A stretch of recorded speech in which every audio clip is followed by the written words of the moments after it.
song hol vanapa ai tesena anwai ngai lo ral song layan sa rang do ral ma leng dan te lo om hai na lu parang hulse kim ten choi zen ange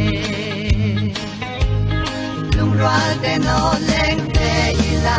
so kaleng song hey khai ral ten ren na tipi leng bel se chutin sang swal derin thang le khar song ta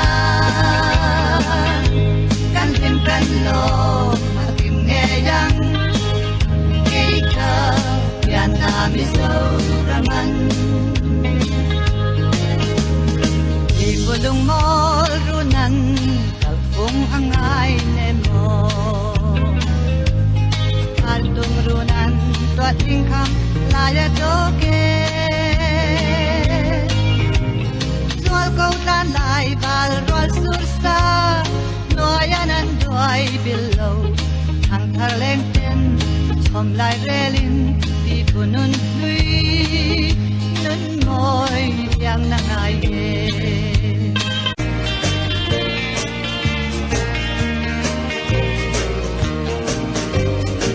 lang sa mata do lui de tui thia alwang dem dem alwang dem dem ni fu de moi ten la mo yan run sa alwang dem dem zela song chiang te luang dem dem lo tui tui pon ve pan ni song tui chiang te luang dem dem lo la la sa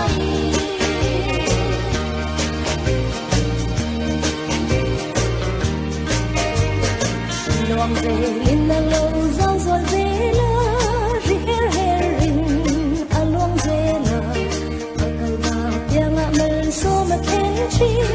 luang ri her her ze li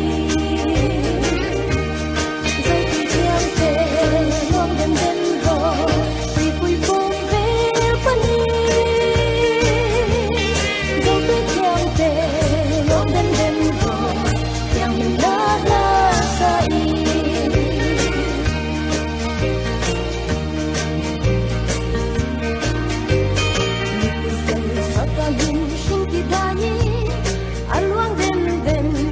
alwang dem dem safane pang paling tu da pe a alwang dem dem zela